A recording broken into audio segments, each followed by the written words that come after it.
প্রেমময় প্রেম পরতত্ত্ব সীমা রাস বিলাসীর চরম পরিণতি প্রেম বিভক্ত বিলাস শ্রীমূর্তি পরম কারণ্য ঘন প্রেম ঘন শ্রী বিগ্রহ শ্রী শ্রী গৌর নিত্যানন্দের অপর অনুকম্পায় শ্রী শ্রী গান্ধার্বিকা গিরিধারীর অপর করুণায় আজ শ্রী শ্রী হরিনাম সংকীর্তন যজ্ঞের শুভ মাঙ্গলিক অধিবাস শ্রী পর্বে শ্রী শ্রী ভক্তি যজ্ঞের ভাগবতী ও কথা সুধা যজ্ঞের যে পরম আয়োজন, এই পরম আয়োজনে এই শুভ সন্ধিক্ষণে মহামহেন্দ্রক্ষণে অস্মাদীয় পরম আরাধ্য শ্রী গুরুপাদ পদ্মে পরার্ধ কোটি দণ্ডবৎ প্রণতি সমাগত ভগবত অনুরাগী সজ্জন মহতজন সুধীজন জ্ঞানীজন ভক্তজন শ্রদ্ধাশীলা ধর্মশীলা কল্যাণীয় মাতৃগণ গললগ্নি কৃতবাসে করজোরে পথভ্রষ্ট বা পথ ভুলে অন্যদিকে যাওয়ার জন্য বহুক্ষণ আপনাদের অপেক্ষামান এবং অপেক্ষায় থাকার বিলম্বিত হওয়ার কারণে আপনাদের মনে যে বা অনুষ্ঠানের মাধুর্যে যেটুকু বিঘ্ন হয়েছে, আমি করজোরে সকল ভক্ত চরণে ক্ষমা প্রার্থনা করছি। আস্তে বাবা আস্তে আস্তে কথা বলেন না। আজ বৈদিক সনাতন সভ্যতার একটি মহাপাবনী তিথি। এই তিথি মর্যাদা পুরুষোত্তম রাঘবেন্দ্র রাজীবলোচন শ্রী রামভদ্রের রঘুপতি রাজবেন্দ্র শ্রীরামচন্দ্রের শুভ আবির্ভাব তিথি রামনবমী। এই পাবনী মহাতিথিতে আজ সর্বমঙ্গলময় কল্যাণময় এবং পরম আনন্দময় একটু রাম গুণগাথার প্রয়াস, আপনাদের শুভ আশিস, আপনাদের শুভ প্রসন্ন করুণার দৃষ্টি প্রার্থনা করছি। আমাদের সনাতন সভ্যতায় ভগবান শ্রীকৃষ্ণ যিনি লীলা পুরুষোত্তম শ্রী রামভদ্র রাঘবেন্দ্র রাজীবলোচন সীতাপতি রামচন্দ্র হলেন মর্যাদা পুরুষোত্তম, এক ও অভিন্ন তত্ত্ব শ্রীকৃষ্ণ এবং শ্রী রামচন্দ্র, পূর্ণ ব্রহ্ম পূর্ণ বিভু সরাট অনন্ত অসীম তত্ত্ব। কিন্তু ভগবান শ্রীকৃষ্ণ রামচন্দ্রের সব বিপরীত। তত্ত্বে তারা এক হলেও, যেমন তত্ত্ব তো গোমাতার দুগ্ধ হতে দধি হয়, মাখন হয়, ঘৃত হয়, তত্ত্ব তো দুগ্ধ। কিন্তু আমরা যখন দুধ পান করি তখন দধি পান করি না। কিন্তু সেই দুগ্ধ অম্লযোগে যখন দধিতে বিকারগ্রস্ত হয় তখন দধি পান করি, তখন দুধ পান করি না, অথচ তত্ত্ব তো দুগ্ধ।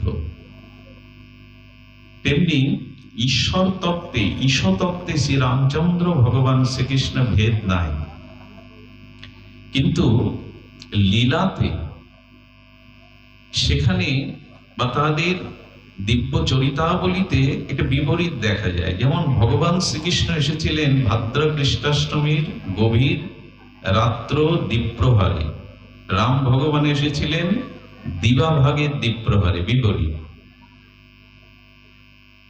দেখবেন ভগবান শ্রীকৃষ্ণ হল ত্রিভঙ্গ ঠাম, ত্রিভঙ্গ মুরারি বলা হয়, তিনটে জায়গায় বাঁকা, কিন্তু রামচন্দ্র সোজা, ওনার বাঁকা নাই কোথায়।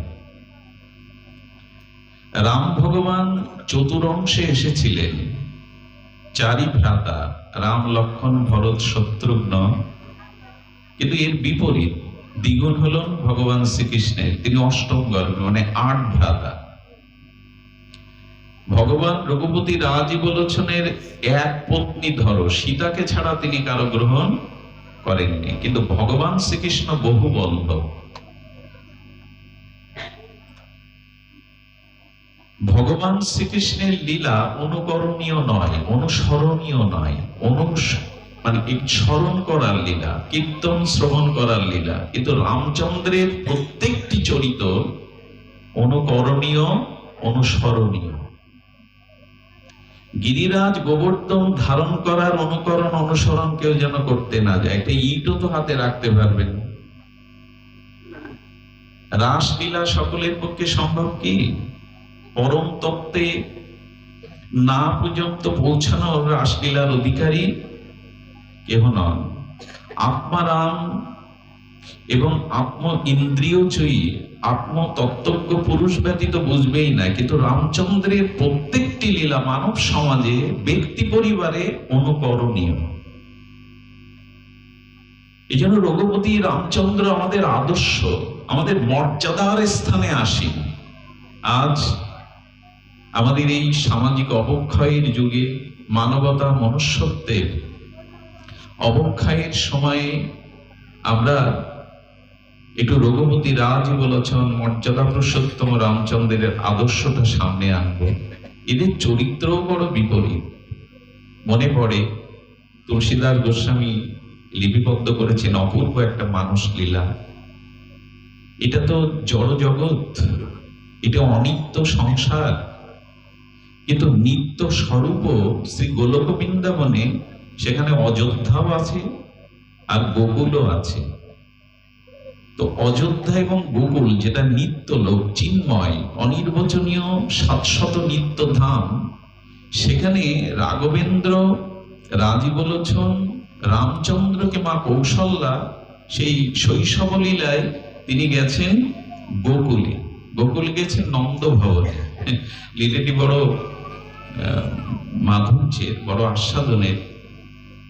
যখন রামকে মা কৌশল্যা, স্নেহবৎসল কৌশল্যা করে করে আর শিশু রামকে নিয়ে গেছেন কোথায়? গোকুলে, নিত্যধামে। গোকুলে কৃষ্ণ তখন শিশু রূপে, মা যশোদার কোলে রামচন্দ্র। দুজন যখন মায়ের কোলে সম্মুখে হয়েছে, তো দুজন দুজনের দিকে তাকিয়ে, শিশু তো আর নিত্য লোকে দুইজনকে সমত তত্ত্বই তারা সমান দেখাচ্ছে। কুশল বিনিময়ের এক সময়ে কৃষ্ণ রামকে খেলবার জন্য কোল থেকে নামিয়ে দিল। ক্রীড়া শেষে, খেলা শেষে কৌশল্যা যখন ফিরে আসবেন, তখন হয়ে গেল মারাত্মক ভুল। তিনি রামকে ভেবে কৃষ্ণকে কোলে নিলেন কৌশল্যা, আর কৃষ্ণকে কোলে নিলেন কৌশল্যা, এবং যশোমতী মা রামকেই কানাই ভেবে কোলে নিলেন।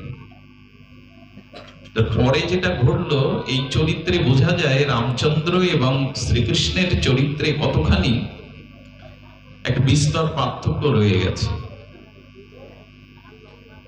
সেদিন কৌশল্যামা কৃষ্ণকে রামভদ্র ভেবে যখন আনলেন, এসে দেখে রামচন্দ্র দিব্যি স্থির দাঁড়িয়ে, চঞ্চলতা নেই, চপলতা নেই, বন্ধুদের সাথে খুনসুটি নেই, কারো ঘাড়ে উঠছে না, কারো এঁটো খাচ্ছে না।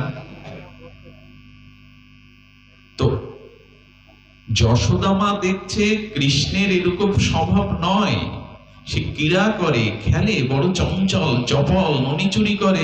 এ তো দেখি স্থির দাঁড়িয়ে, স্বভাব বদলালো কেন? এদিকে কৌশল্যার কোলে কৃষ্ণ ঠিক বিপরীত, খেলছে, ভাঙছে, হাসছে, সকালের কাঁধে উঠছে। রাম কিন্তু ধীর স্থির, মর্যাদা সবখানেই, তার জন্মযাত্রা থেকে তার অপ্রকাটকালীন সবকিছুই তার স্থির, ধীর স্থির মর্যাদা। যখন চক্রবর্তী সম্রাট দশরথ রাম ভেবে কৃষ্ণকে কোলে নিতে বসেছেন, এদিকে করেছে কি, কৃষ্ণ নন্দ বাবার কোলেই প্রসাদ পায়। কিন্তু আজ বিপরীত হচ্ছে। বিপরীত হলো, কৃষ্ণ নন্দ বাবার কোলে বসে নন্দ বাবার স্নেহবৎসল হাতে তিনি পান, কিন্তু ওদিকে নন্দ বাবার কোলে যে রামকে বসিয়েছে, রাম কোলে না বসে কান্না শুরু করেছে, পাশে বসবে, হাতে তুলে খাবে। এদিকে রাম মনে করে কৌশল্যা যে কৃষ্ণকে নিয়ে গেছেন তার বিপরীত, সে কোলে চড়বে, ওই দাড়ি ধরে টানছেন দশরথের, কত এটো লাগিয়ে দিচ্ছেন। কৌশল্যার মনে হলো আমার রামের স্বভাব একদিনে তো বদলায় না, কিছু ঘটে গেল না তো। এরপরেই যখন পরের দিন নিয়ে গেলেন গোকুলে, তখন বুঝতে পারলেন স্বভাবে ছাড়া এদের বোঝা যাবে না। দুজন একই তত্ত্ব, কিন্তু চঞ্চল চপলতা শ্রীকৃষ্ণের থেকে, তার বালকসুলভ চপলতা থেকে রাম পুরো বিপরীত, স্থির। আমরা এইটুকু জানবো যে রামচন্দ্র, রামভদ্রের তার প্রতিটি লীলাচরিত মানব সমাজের জন্য আজ বড় বেশি অপরিহার্য হয়ে দেখা দিয়েছে। একজন আদর্শ রাজা, একজন আদর্শ ভ্রাতা, একজন আদর্শ পুত্র, একজন আদর্শ মানবের তার যে চরিত্রাবলী, তার যে চরিত্র, দিব্য চরিত্র, সেটি যদি দর্শন করতে হয় রঘুপতি রামচন্দ্রের থেকেই দেখতে হবে। আমরা শুরুটা করব এই চার অংশে যে এসেছিলেন প্রভু রঘুপতি রামচন্দ্র ভাতৃপ্রেম দিয়ে, যেটা আমাদের সমাজে এখন বড় অভাব। আমি খুব তাত্ত্বিক লীলা কথা না বলে আমাদের আদর্শের জায়গা থেকে প্রভু রামচন্দ্রকে একটু প্রতিফলনে আমরা দেখব যে রাম, লক্ষ্মণ, ভরত, শত্রুঘ্ন চিরকাল একই সাথে ভোজন করতেন, একই সাথে শয়ন করতেন। একদিন রাত্রে লক্ষ্মণ ঠাকুর ঘুমাচ্ছেন না, তিনি সারাটা রাত কেঁদেছেন, ক্রন্দন করেছেন। না দশরথ, না সুনেত্রা মা, না কৌশল্যাকে কারণ বলছে। সারা রাত ক্রন্দনের পরে, বিনিদ্র রজনী জাগার পরে গুরু বশিষ্ঠকে আনা হলো। বশিষ্ঠ লক্ষ্মণকে কোলে নিয়ে বলছেন, তোমার কান্নার কারণ কি? বলেন, গুরুদেব, চিরকাল আমি দাদার পাশেই থাকি, আমার পাশে ভরত থাকে, ভরতের পাশে শত্রুঘ্ন, কিন্তু কাল ভরত জোর করে প্রভু রামের পাশে থেকেছে, আমাকে তার পাশে রেখেছে, আমি প্রভুর চরণের পাশে থাকতে পারিনি, এই জন্য কেঁদেছি আমি, এই জন্য আমার ক্রন্দন। ভ্রাতৃত্ববোধ এখানে আছে তো। আর সামান্য জমির জন্য যখন এক ভাই আর এক ভাইয়ের বিরুদ্ধে করে মামলা করে, তখন রামায়ণে বাল্মীকি, তুলসীদার বলছেন, দেখো ভাইয়ের পাশে না থাকার দরুন সারা রাত কেঁদেছে লক্ষ্মণ। আপনারা জানেন প্রভু 14 বছরের জন্য পিতৃসত্য পালনে যখন বনবাসে যান, তখন লক্ষ্মণকে উপদেশ দান করছেন রামচন্দ্র, লক্ষ্মণ অনুজ, তুমি সূর্য বংশের পরম্পরায় রাজ সিংহাসনে আসীন হও, পিতামাতাকে সেবা করো, প্রজাদের সেবা করো, এটা তোমার দায়িত্ব। যে কত অপূর্ব কথা বলেছিলেন, হয়তো আপনাদের শ্রবণের দ্বারা আত্মতৃপ্তি আসবে, একটা সামনে আলো জ্বলে উঠবে, আদর্শের আলো, জীবন চলার পথে একটা পাথেয় দিগদর্শন হয়ে উঠবে। লক্ষ্মণ বলছেন, প্রভু দাদা, আপনি ধর্ম পালন করেন, কিন্তু আমি ধর্ম পালন করি না। রামচন্দ্র হাসছেন আর বলছেন, আমি ধর্ম পালন করি, তুমি ধর্ম করো না। বললে, না, এই জন্য আপনার আদেশ আমি রক্ষা করতে আমি সিংহাসনেও না বসবো, না পিতামাতা প্রজার সেবায় আমি অযোধ্যাতে থাকবো, আমি আপনার চরণ সেবার জন্য এখনই আপনার সাথে বনবাসে যাব, কারণ আপনি ধর্ম করেন, আমি ধর্ম পালন করি না। এ কথা তাত্ত্বিক ব্যাখ্যা করেছেন তুলসীদাস গোস্বামী এ মহাত্মা। বলছেন, রামচন্দ্র বলছেন, আচ্ছা ধর্ম কাকে বলে? বেদ অনুশাসিত, বেদ অনুশাসিত 6টি কর্মে যার চরিত্রের মধ্যে আছে তিনি ধার্মিক। খুব ধ্যান দিয়ে শুনুন, বেদ অনুমোদিত, বেদ অনুশাসিত 6টি কর্মে যার চরিত্র প্রতিফলন ঘটে তিনি ধার্মিক।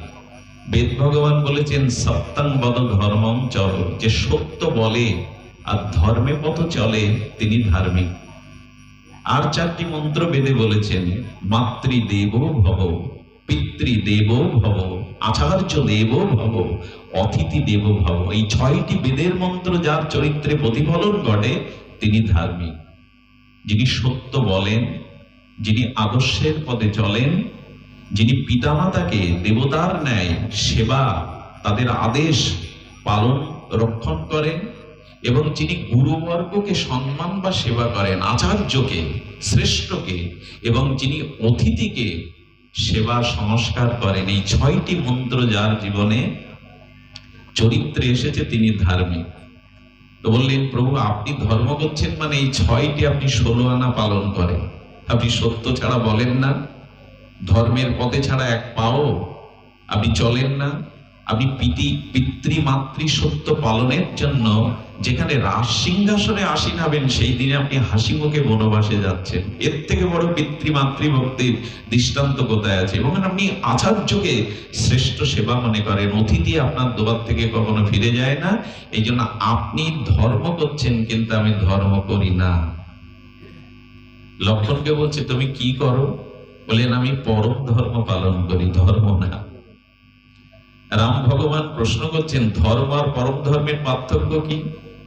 বলেন আগে যে 6টি বললাম এটি যিনি পালন করেন তিনি ধার্মিক, তিনি ধর্ম পালন করেন, কিন্তু আমি ধর্ম করি না, আমি পরম ধর্ম। এই জন্য রামের থেকে লক্ষ্মণের ধর্ম আরো অনেক উঁচুতে। তার কারণ হলেন প্রভু পিতৃমাতৃ ঋণ কোন সন্তান শোধ করতে পারে না। গত জন্মে যারা আমাদের পিতামাতা ছিল ঋণ শোধ করে এই জন্মে আসতে পেরেছি তো। আবার এই জন্মে যিনি জন্মদাতা পিতা, জন্মদাত্রী, গর্ভধারিণী, পালন পোষণকারিণী, সর্বত্যাগী মূর্তি মা, তার ঋণ এই জন্মে শোধ করতে পারবো তো? আদৌ সম্ভব না। তবে শোনো, আমার পরম ধর্মের সংজ্ঞা হলো এই, আমি এমন একজনকে পূজা করি, সেবা করি, অর্চন করি, যাকে সেবা করলে, যাকে অর্চন করলে পিতৃমাতৃ ঋণ শোধ হতে পারবো। ধর্মের দ্বারা পিতৃমাতৃ ঋণ শোধ হবে না, পরম ধর্মের দ্বারা হবে। লক্ষ্মণের কাছে রাম প্রশ্ন করছেন সেটি কেমন? বললেন বৃক্ষের যথা তরুমূল নিষেচন, বৃক্ষের মূলে যদি জল সিঞ্চন করা যায় তাহলে শাখা প্রশাখাও পল্লবিত হয়। প্রভু জেনে রাখো, আমি আমার পিতাকে পেয়েছি পরম পিতার কারণে। পিতামাতা রক্ত মাংসের পিণ্ড দেহ দিতে পারে, আত্মা দিতে পারে না। যদি পরম পিতা না থাকতো আমি আমার পিতাকে পেতাম না, কারণ পরম পিতা থেকেই তো আমার পিতার সৃষ্টি, পরম ভাগবতী মাতা থেকেই আমার মাতার সৃষ্টি। ধ্যান দিন, আমার পিতা তার পিতা, এই করে করেই তো পরম পিতা, একমেব অদ্বিতীয় ভগবান থেকেই তো সকল সৃষ্টি। লক্ষণ তখন বলছেন যারা জগতে শুধু পিতামাতার সেবা করে, পিতামাতার ধর্ম নীতি পালন করে, অথচ পরম পিতার ধর্ম পালন করে না, পরম পিতাকে অনুসন্ধান করে না, তারা ধর্ম করছে, তারা পরম ধর্ম করছে না। আজকাল কিছু কিছু গান আছে, ঈশ্বর ঈশ্বর বলে কিছু নেই, পিতামাতা ঈশ্বর, পিতামাতাই সব, কথাটি শাস্ত্রীয় নয়। পিতামাতা রক্ত বীর্য দ্বারা আমার দেহটা দিতে পারে, পরমাত্মা পিতামাতা দিতে পারে না, আত্মা দিতে পারে না। আত্মা না থাকলে পিতামাতার কোলে শোকাহত মৃত সন্তান পড়ে থাকে, রক্ত মাংসের দেহ গঠিত হয়, আত্মা পিতামাতা দিতে পারে না। লক্ষণ বলছেন তুমি পরম পিতা, সীতাই হলো জগৎ মাতা, তোমাদের চরণ সেবা করলে আমি পরম পিতা পরম মাতার সেবার দ্বারা জগতের ঋণ মুক্ত হতে পারবো, মুক্ত হতে পারবো। প্রভু তোমার সেবাই জগতের সেবা। যথা তরুমূলং নিষেচন, বৃক্ষের মূলে জল দিলে শাখা প্রশাখাও পল্লবিত হয়। আর শোনো, পিতা মাতাকে সেবা করে যদি পরম পিতা পরম মাতাকে সেবা না করি, ঋণ কখনো আমি মুক্ত হতে পারবো না। কিন্তু তোমাদের সেবা করলে, রাম তখন বলছেন দেখুন কি মর্যাদায় দাঁড়িয়ে প্রভু রামচন্দ্র বললেন আমি নিতে পারি তোমায় লক্ষণ, যদি তোমার গর্ভধারিণী মা অনুমতি দেয়। এই কথা শুনে লক্ষণ যখন মায়ের অনুমতি নিতে গেছে, লক্ষ্য করুন মা বরণ ডালা নিয়ে অনেকটা পথ ঘর থেকে বাইরে এসেছে। লক্ষণকে বলছেন যাতে তোর প্রভুর সাথে যেতে বিলম্ব না হয়, এই জন্য বরণ ডালা অনুমতি দেওয়ার জন্য আমি ঘর থেকে বাইরে অপেক্ষা করছি। এই না হলে মা বলছেন, মা বলে হ্যাঁ রে লক্ষণ, আমার আজ থেকে আদেশ, রাম যে তপবনে যাবে সেই তপবনই তোর কাছে অযোধ্যা। আজ থেকে প্রভু রামই তোর পিতা দশরথ, আর আমি আমার স্বরূপটা তুই সীতার মধ্যেই চিরদিন দেখবি। যা বাবা যা। লক্ষণ পালন করলেন পরম ধর্ম। শুধু ভক্তগণ, এই যে আদর্শ, এই যে রামচন্দ্র পিতার আদর্শ পালন করছেন, অনুজ লক্ষণ বড় ভ্রাতার আদেশ পালন করছেন, এগুলি আমাদের মানব সমাজে যেটা ক্ষয়িষ্ণু হয়ে গেছে আজ, সেটারই একটি উজ্জ্বল দৃষ্টান্ত, আদর্শের দৃষ্টান্ত। আপনারা জানেন, যার কারণে বনবাস হলো, সেই কইকেয়ীর একবারে যে ভরত অযোধ্যার রাজা হবেন, সেই ভরতের চরিত্রটা দেখুন, এটা আরো আরো মহান ত্যাগের চরিত্র। ভরতকে যখন বলা হলো যে তোমাকে সিংহাসনে বসতে হবে, কে বলছেন? বশিষ্ঠদেব, গুরু বশিষ্ঠদেব। মা কৌশল্যা বলছেন সূর্য বংশের সিংহাসন পরম্পরা শূন্য থাকতে পারে না, তোমাকেই বসতে হবে। কারণ একবারে রামচন্দ্রকে যদি বনবাস হয়েছে, তো তোমাকে 14 বছরের জন্য সিংহাসনে বসতে হবে। ভরত কি বললো জানেন? কথাটি বড় মার্মিক কথা। ভরত বললেন, আমার লোভ একটু বেশি, এই যে সিংহাসন পদ দিচ্ছেন আমার লোভটা সামান্য না, বৃহৎ লোভ। আমি এক পদও চাই না, আমি একটি পদ চাই না, আমি আরো বেশি লোভী, বড় পদ চাই। বলুন, পৃথিবীতে অযোধ্যার সিংহাসনে চক্রবর্তী সম্বটের যে পদ, এই পদের থেকে বড় পদ হলো রাজীব লোচন রামচন্দ্রের দুটি চরণ পদ। আমি তার চরণ চাই। সিংহাসন তো একটা পদ, আমি দুটি পদ চাই প্রভু রামচন্দ্রের, আমার লোভ বেশি। উত্তর শুনে বশিষ্ঠের চোখে জল এসে গেছে। যাকে রাজ্য দেয়া হচ্ছে, সিংহাসন দেয়া হচ্ছে, সে বলছে আমি লোভী, আমি এক পদে খুশি হতে চাই না, আমি রঘুপতি রামচন্দ্রের প্রভুর দুটি পদ চাই, ওই পদই চাই, আমি এই পদ চাই না। বলেন আমি গুরু। কৌশল্যা বলছেন আমি মা, মার আদেশ, গুরুর আদেশ পালন করবে না। শাস্ত্রে আছে নির্বিচারে গুরু বাক্য, মায়ের বাক্য পালন করতে হবে। বলছে না, আজ আমি পালন করতে পারবো না। তার কারণ শুনুন, আমি যদি আজ অযোধ্যার সিংহাসনে বসি, এই ধরিত্রী রসাতলে যাবে, ধ্বংসপ্রাপ্ত হবে। আহা, বশিষ্ঠদেব বলছেন হিরণ্যকশিপুর রাজত্ব করলো, পৃথিবী ধরিত্রী রসাতলে যায়নি। রাবণ রাজত্ব করলো, সিংহাসনে বসলো, ধরিত্রী রসাতলে যায়নি। তোমার মতো সাধু সন্ত ভরত সর্বত্যাগী সিংহাসনে বসলে ধরিত্রী রসাতলে যাবে? বলে যাবে গুরুদেব। যে কাজ হিরণ্যকশিপুর করেছে, যে কাজ রাবণ করেছে, সেটা যদি রামের ভাই ভরত করে, তাহলে ধরিত্রী আর বোঝা ভার হইতে পারবে না, ধরিত্রী রসাতলে যাবে। আজ প্রভুকে বনবাসিয়ে যদি ভরত রাজ সিংহাসনে বসে, ধরিত্রী ভার সইতে পারবে না। এটা হলো আদর্শ। একবার ভাবুন, এটি হলো আদর্শের পরের অধ্যায়টা আমি একটু সংক্ষিপ্ত করব, খুব তাত্ত্বিক আমরা সূত্রগুলো একটু বলে যাই। এর পরের অধ্যায়টা যদি সীতা অন্বেষণ হয়, হরণের পরে, খুব মার্মিক তাৎপর্য বহন করছে। যদি একটু শান্ত হয়ে, আমরা রাত হয়েছে, এটা আমার অপরাধ, আমার কিছুটা ন্যূনতা, তবু ক্ষমা চাইছি, একটু ধ্যান দিয়ে এটা শুনতে হবে। রাম কথা এমন একটি পরশ, যেটা চিন্তামণি পেলে যেমন আর অভাব থাকে না, জাগতিক কোনো অভাবের চিন্তা আর আপনাকে গ্রাস করে না, তেমন রাম কথা চিন্তামণি স্বরূপ। এটি পেয়ে গেলে মানসিক সন্তোষ আপনার আসবে, এটুকু বলা যায়। মানসিক শান্তি, মানসিক প্রশস্তি, একটা মানসিক সন্তোষ আপনার আসবেই রাম গুণকথা চিন্তামণির মতো। সীতা অন্বেষণ কিন্তু আমাদের সবার দরকার। খুব দার্শনিক কথা, সীতা অন্বেষণটা এখানে আমরা যারা আছি না, সকলের প্রয়োজন। সীতা অন্বেষণ মানে ভক্তিবাদীদের কাছে সীতা ভক্তি দেবী, ভক্তি চাই কিনা যারা ভজন করে। সীতা হলো ভক্তির অধীশ্বরী, লাদিনী শক্তি। অর্থাৎ ভক্তি মার্গে যারা আছে, তারা ভক্তিকে চায় কিনা। সীতা হলো ভক্তির দেবী। জ্ঞানীদের কাছে, নির্বিশেষবাদী জ্ঞানীদের কাছে সীতা হলো শান্তির প্রতীক। সীতা কিসের প্রতীক? শান্তির প্রতীক। শান্তি প্রতিটা মানুষ চায় কিনা, কথা বলুন, চায় কিনা? সীতা অন্বেষণ এখানে যারা এসছে, আমাদের প্রত্যেকেরই প্রয়োজন, অতীব প্রয়োজন। রামায়ণ সাধারণ গ্রন্থ নয়, এটাকে পঞ্চম বেদ বলা হয়। সমস্ত নিগূঢ় নিখিল শাস্ত্রের একটা তাৎপর্য বহন করেছেন আদিকবি বাল্মীকি। তুলসী দাস।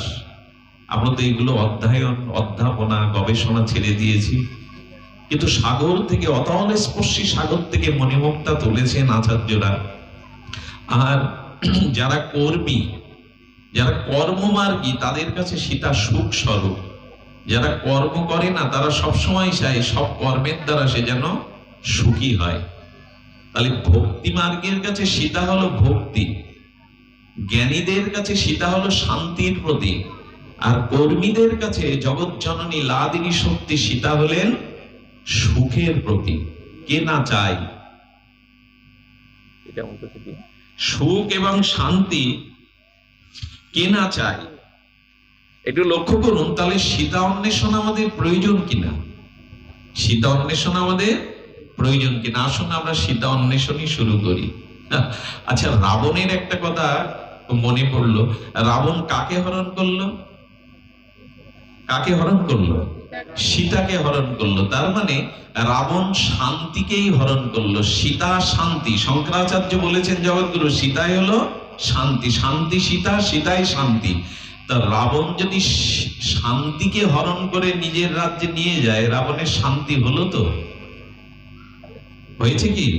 বরঞ্চ যেদিন থেকে সীতা অর্থাৎ শান্তিকে হরণ করলো, সেই দিন থেকে লঙ্কায় অশান্তি শুরু হলো। আমরা চাইছি শান্তিকে, কিন্তু শান্তিকে চেয়েও, শান্তিকে হরণ করেও অশোক কানন কাকে বলে?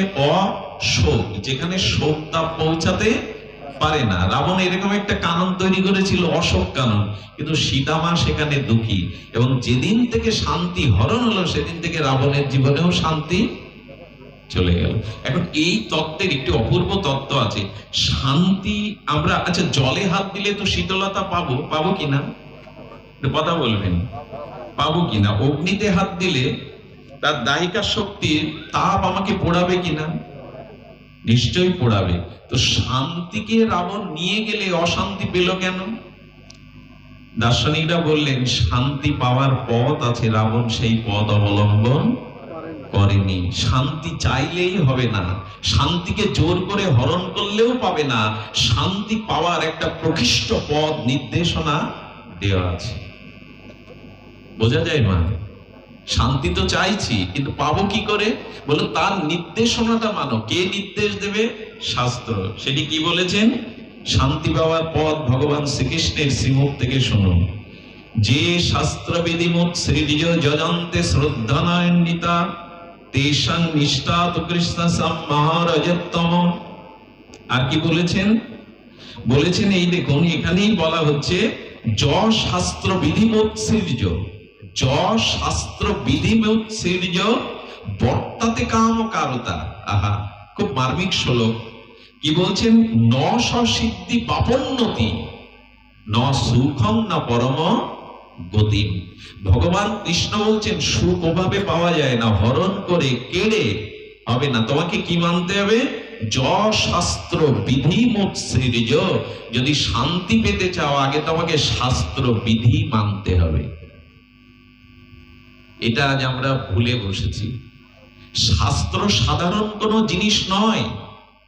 ঋষিদের বহু বহু যুগ যুগান্তর ঋষি অমলেন্দ্র, মনীন্দ্র, জ্ঞানীন্দ্র, যোগীন্দ্র, অমলাত্মা, বিমলাত্মা, অপরোক্ষ অনুভূতি সম্পন্ন ভারতের ঋষিদেরই সাধনার উপলব্ধি হলো শাস্ত্র। আজ আমরা শাস্ত্র যেমন দেখি না, অধ্যয়ন করি না। অনেকের বাড়ি লাইব্রেরি দেখেছি, এবার পুরো আলমারি ভর্তি গ্রন্থ শোভা পাচ্ছে, কিন্তু গ্রন্থের তত্ত্বগুলো, গ্রন্থের রসগুলো তেলাপোকা আর ইঁদুর খায়।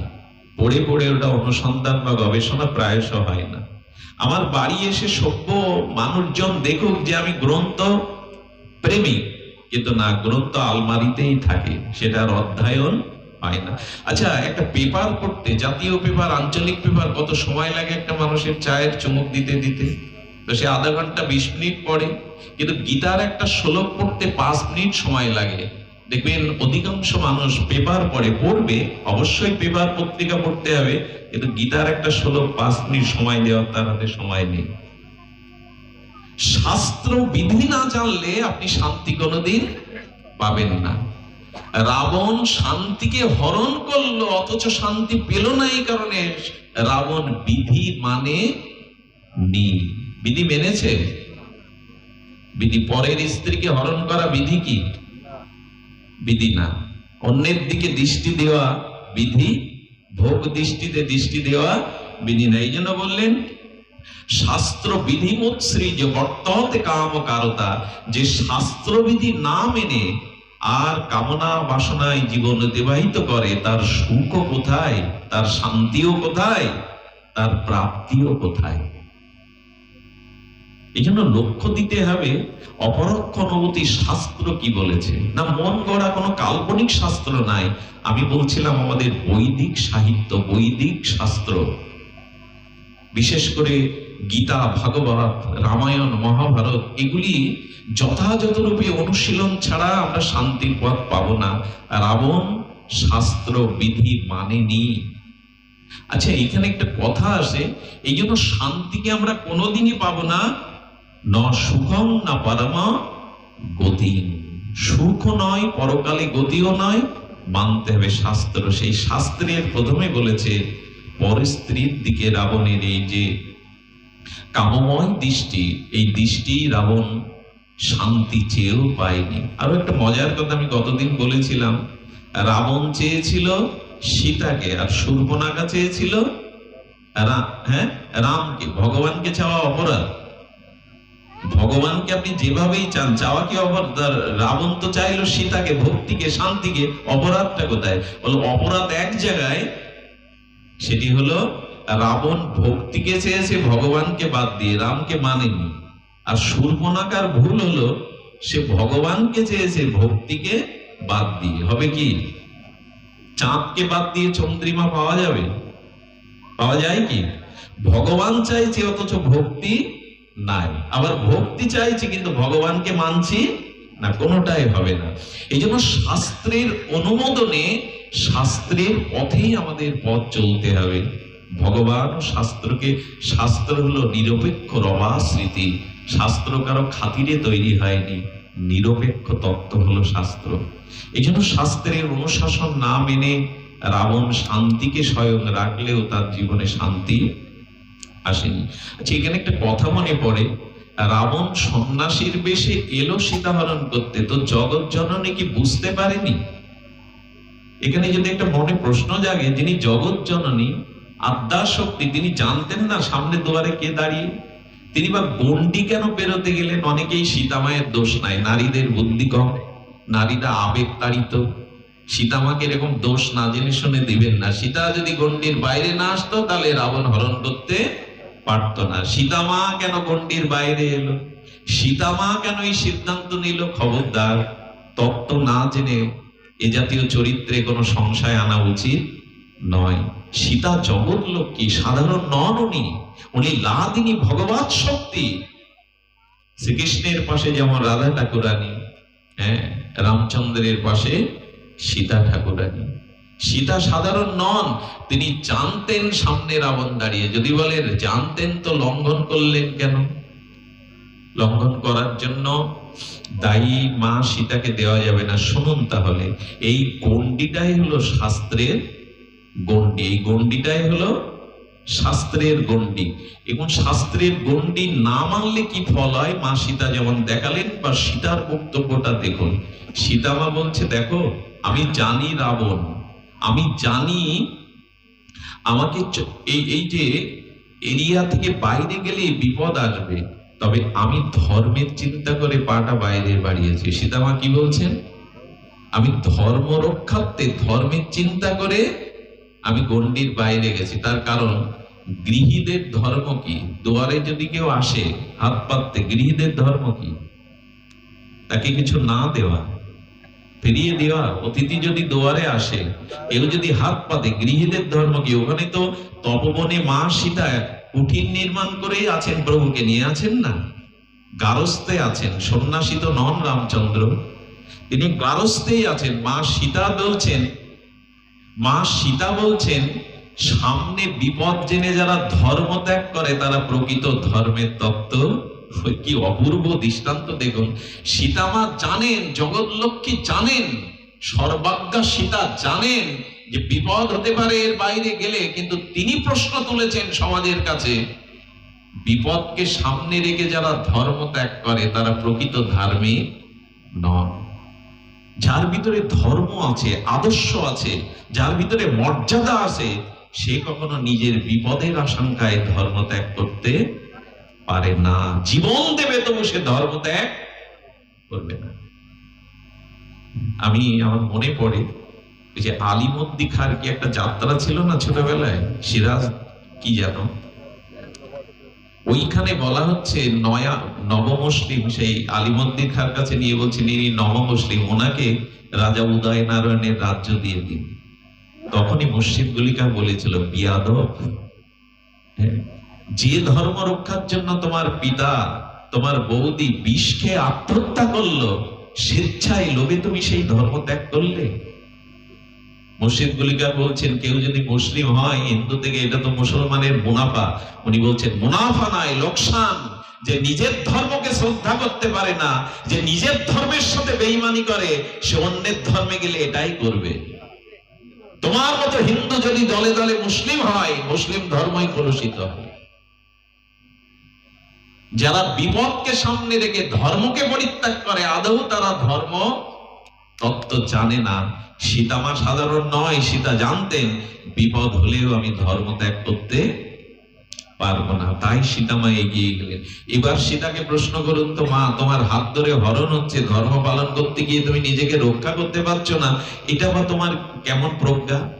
সীতামা তখন বললেন, আমি এইটুকু জানি, ধী ধাতু মন উত্তর প্রত্যয় যোগে ধর্ম শব্দ নিষ্পন্ন। ধর্ম শব্দের সরলত্ব হলো যাকে ধারণ করলে আর কখনো পতন বা স্খলন হয় না।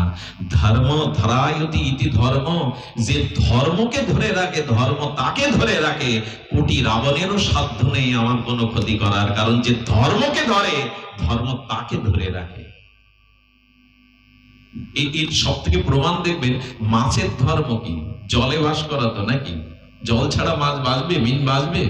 ওকে সোনার থালায় রাখলে, পদ্মের পাপড়ির মধ্যে রাখলে বাঁচবে কি?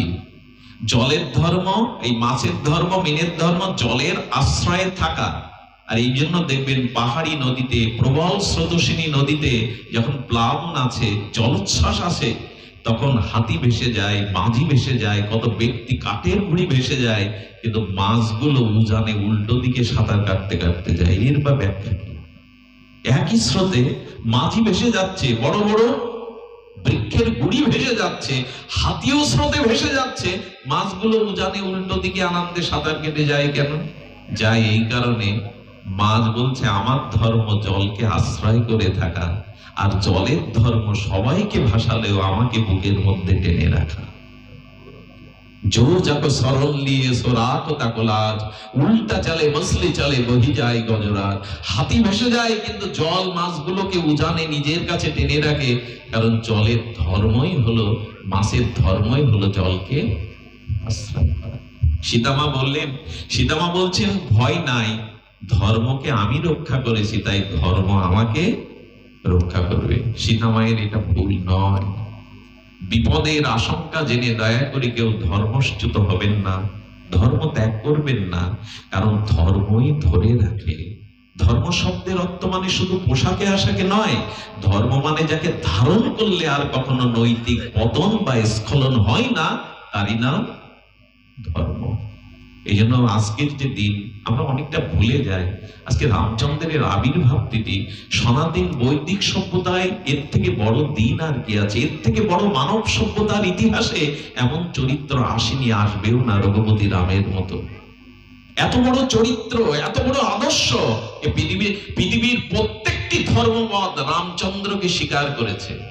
তার ত্যাগ, তার বৈরাগ্য, তার অনুভূতি সারা বিশ্বের অনুকরণীয়।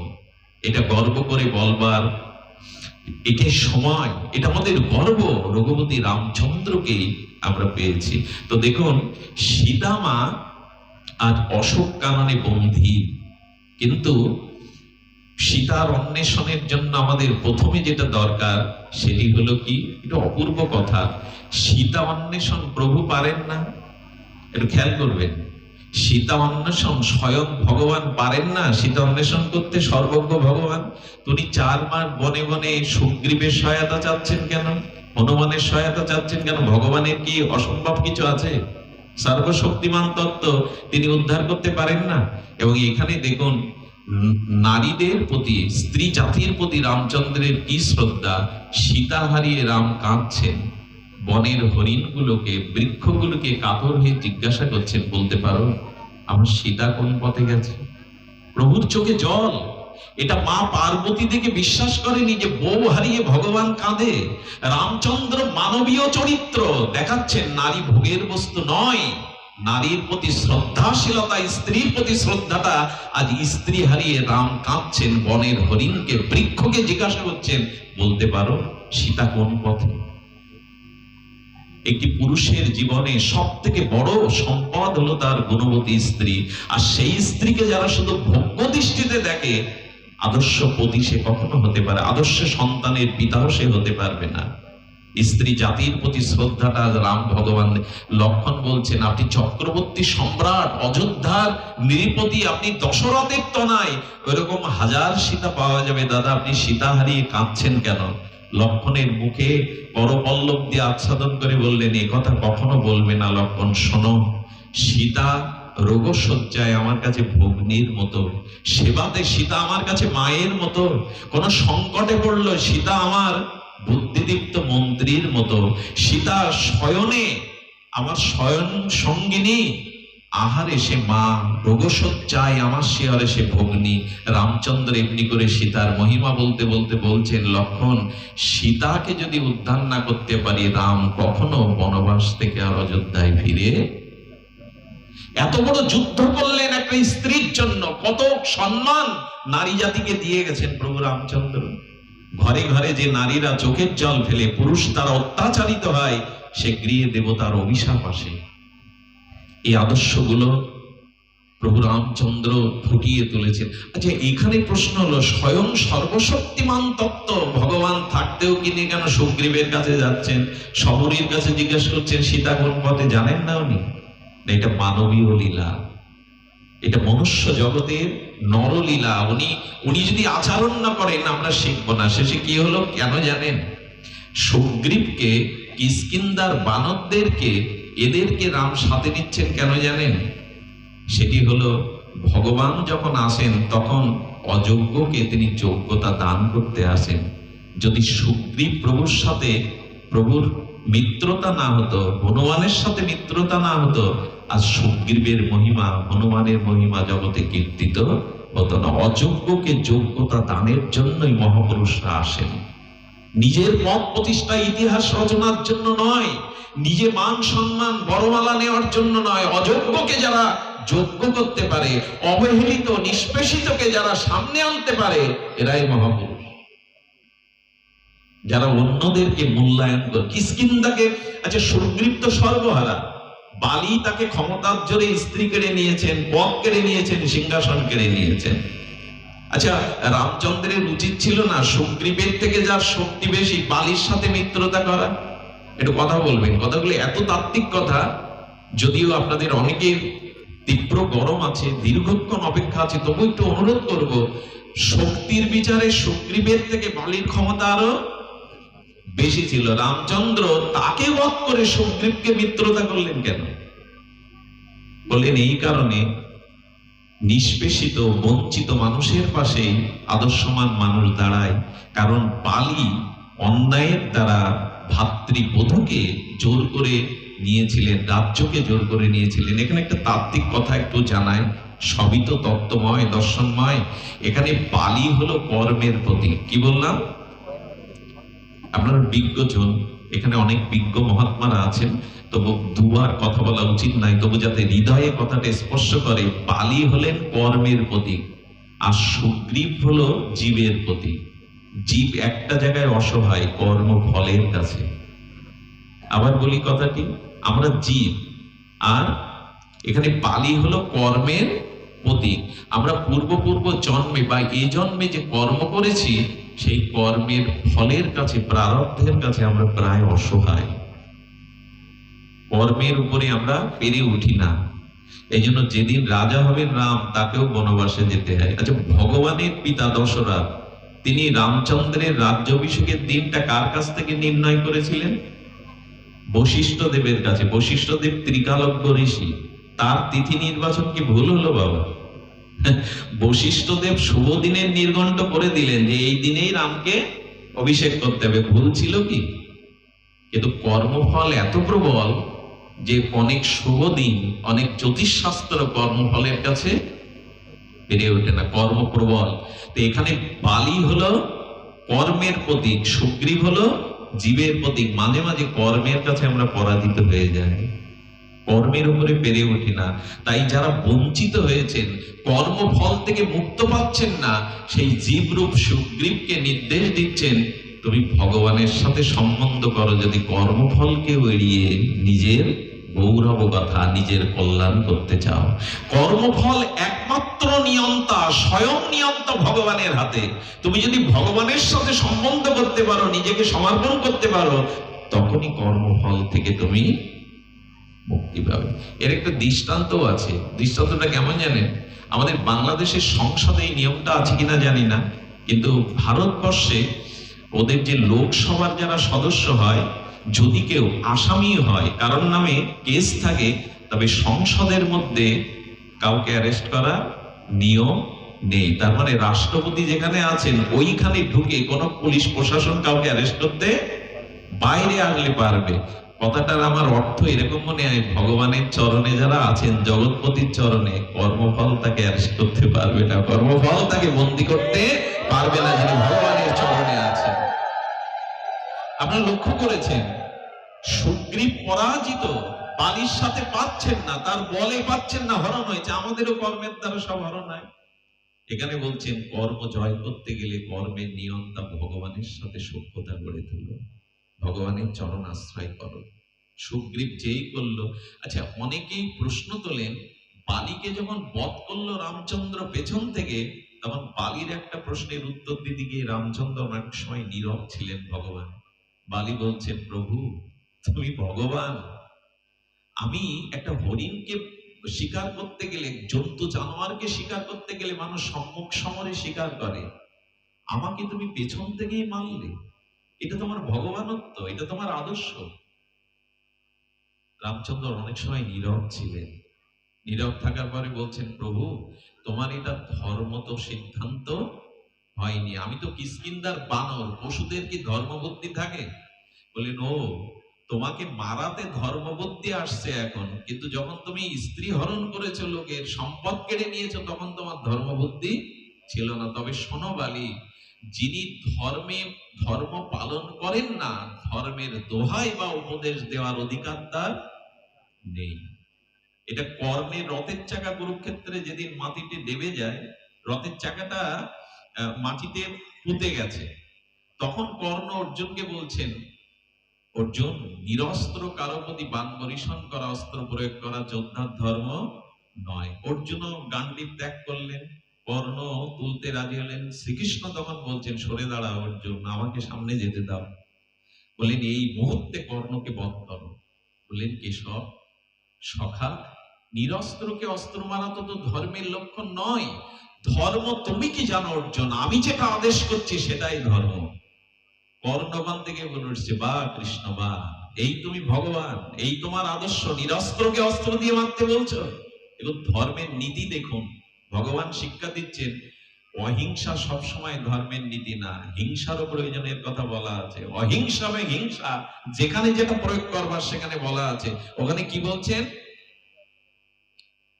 ওখানে বলছেন যে শোনকর্ণ, যেদিন চক্রব্যূহের মধ্যে অভিমন্যুকে, নিরস্ত্র অভিমন্যুকে পেছন থেকে ছুরি মেরেছিলে, সেদিন তোমার এই ধর্ম ছিল কর্ণ।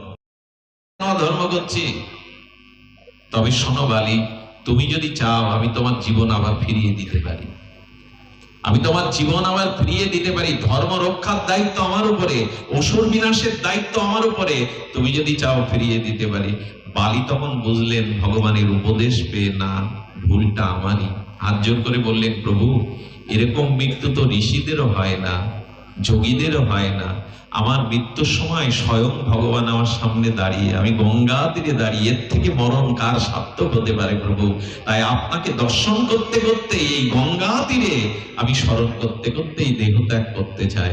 বালি প্রভুর আশীর্বাদ নিয়ে দেহত্যাগ করলেন। বলবার উদ্দেশ্য বা অভিপ্রায় হলো এই, কর্মের সাথে যদি প্রেরণা ওঠেন, কর্ম নিয়ন্তা সর্বশক্তিমান ভগবানের চরণ আশ্রয় নিন, তখনই কর্মফল থেকে আমরা নিষ্ক্রিয়। কারণ তার পক্ষে সবই সম্ভব, ভগবানের পক্ষে সবই সম্ভব।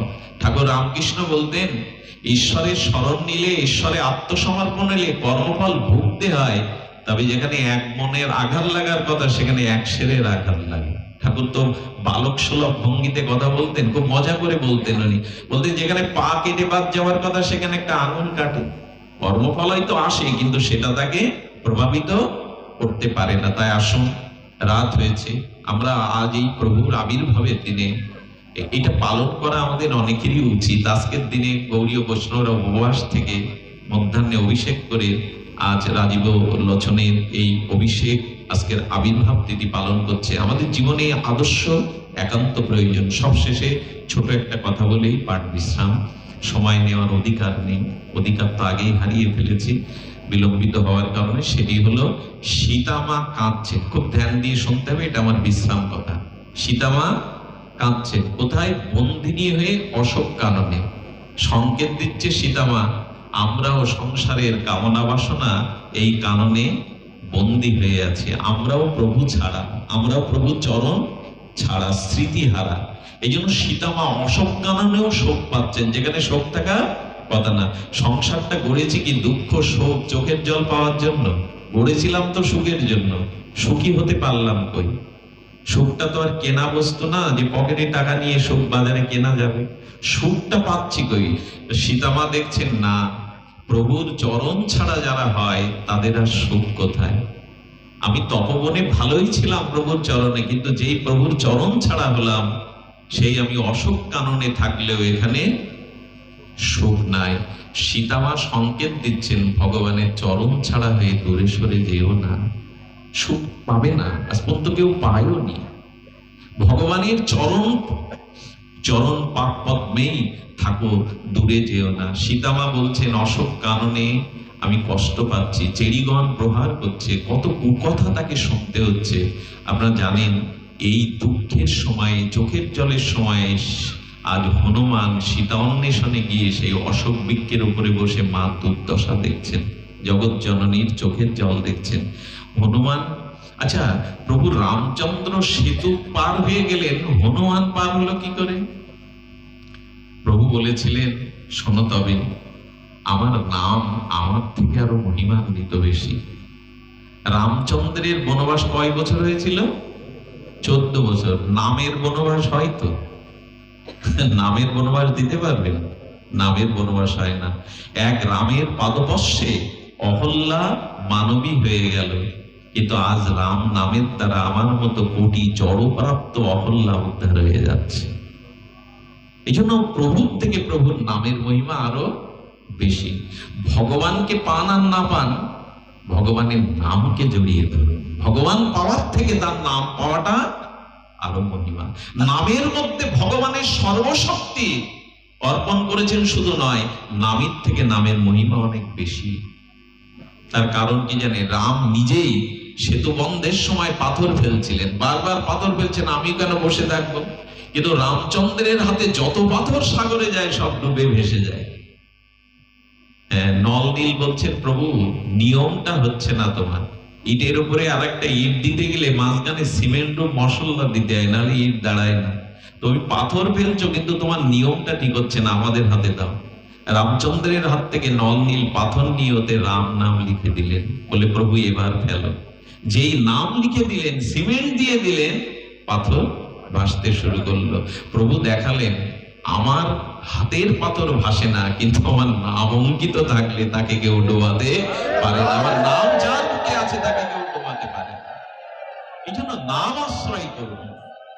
ভগবান পাওয়া বড় কথা না, তার নাম পাওয়াটা, তার ভজন পাওয়াটাই বড় কথা। দেখবেন, মহাপুরুষ, 3টে শব্দ, পুরুষ, পরম পুরুষ, আর মাঝখানে মহাপুরুষ, অর্থাৎ জীব আর ভগবান। জীব মানে পুরুষ, আর ভগবান হলো পরম পুরুষ। কিন্তু জীবের সাথে পরম পুরুষের সংযোগ কোনোদিনই হবে না। এই ফুলগুলো কোনোদিন মালা হবে না যদি সুতাতে না গাঁথা হয়। তেমন পরম পুরুষের সাথে পুরুষের সম্বন্ধ কোনো জন্মেই হবে না মাঝখানে যদি পরম পুরুষ গুরু বা সাধু সঙ্গ না হয়। জয় রাধে। যদি পরম পুরুষ না থাকে, পরম পুরুষের সাথে পুরুষের সম্বন্ধ হবে না যদি মাঝখানে মহাপুরুষ নামক কেউ না থাকে। এই জন্য সনাতন বৈদিক সভ্যতা গুরুবাদের উপরে, গুরু কৃপা বিনা, মহৎ সাধু বিনা কারো কখনো পরম পুরুষের সাথে সংযোগ হয়নি। ফুল মালা হতে পারবে না, সুতাতে গাঁথতে হবে। এই জন্য আপনাদের ভাগ্যই বলবো, মাদিস জীবের ভাগ্য বলবো, আজ এমন পাবনী তিথিতে আমরা সাধু সঙ্গে হরিকথা শোনার ভাগ্য পেয়েছি। এটা জীবনের স্বর্গপ্রাপ্তিও এর কাছে তুচ্ছ, স্বর্গপ্রাপ্তিও তুচ্ছ এর কাছে। এই সাধু সঙ্গে হরিকথার কাছে স্বর্গে হরিকথা নাই, স্বর্গে সাধু সঙ্গ নাই। এই জন্য জীবনের যেটুকু সময় পাবেন, আজ খুব ভালো লাগছে, কারণ স্বামীজি বলেছিলেন সমাজের উচ্চ শিক্ষিত প্রতিষ্ঠিত ব্যক্তিত্বশীল মানুষ যখন ধর্মের সারিতে এসে দাঁড়াবে তখনই এই ধর্ম জাগবে। শ্রেষ্ঠজন যা আচরণ করে সাধারণ তাই অনুসরণ করে। খুব ভালো লাগছে যেখানে শিক্ষিত সমাজে প্রতিষ্ঠিত ব্যক্তিত্বশীল মানুষ সামনে হরিকথা শুনতে আসে তখন অন্যরা উদ্বুদ্ধ হয়। আমাদের সামনে ডাক্তারবাবু বসে আছেন, আমাদের সামনে হেডমাস্টার মশাই শুনছেন, অন্যরা উদ্বুদ্ধ হয়। সমাজে যতদিন হিন্দু সমাজে প্রতিষ্ঠিত ব্যক্তিরা ধর্মের সারিতে না আসবে ততদিন দেখবেন মহাপ্রভুর কৌশল দেখবেন। পুরীতে গিয়ে প্রথমেই টান দিলেন সার্বভৌম পণ্ডিতকে, ইনি যদি আসেন হরি নামে অন্যরাও আসবে। প্রকাশানন্দ সরস্বতীকে ডেকে নিলেন, শ্রেষ্ঠজন কান টানলে কি আসে? মাতা আসবে। শ্রেষ্ঠজনরা যদি ধর্মের অনুসারী হয় সাধারণ জেগে যাবে। কিন্তু 20 বছর আগে এই অভাবটা হিন্দু সমাজে খুব ছিল। অনেক উচ্চ শিক্ষিত মানুষকে বলতে শুনেছি এদের খেয়ে দিয়ে কাজ নেই, কলকাতার পিঠায় খিচুড়ি খায়, এদের সমাজে কোনো কাজ নেই, এরকম আমি উল্লেখ করতে দেখেছি। কিন্তু এখন ওটা বদলেছে, এখন এটা বদলেছে। অনেক গুণী মানুষ যারা আসেন, ধন্যবাদ তাদের, তাদের মূল্যবান সময় দিয়ে সমাজকে এগিয়ে নিচ্ছেন, জাতিকে এগিয়ে নিচ্ছেন। আসুন, শ্রেষ্ঠজন সামনে না দাঁড়ালে সাধারণ কখনো জাগবে না। তো এখানে বলবো সীতামার চোখের জল দেখে হনুমান যে পন্থা নিয়েছিলেন এটাই আমার বিশ্রাম কথা। দুঃখ দূর হয় কিসে? চোখের জল কি করে দূর হয়? হনুমান দেখলেন মা সীতা আমাকে চেনে না, ইতিপূর্বে সাক্ষাৎ হয়নি, আর মায়ের এই চোখের জলে হনুমান বিশেষ করে খুব বেশি হৃদয়ে ব্যথা পেলেন। তখন কি করলেন জানেন? পাতার আড়ালে থেকে, গাছের পাতার আড়ালে থেকে উনি রাম লীলা চরিত গুণকীর্তন শুরু করলেন, রাম গুণগাথা।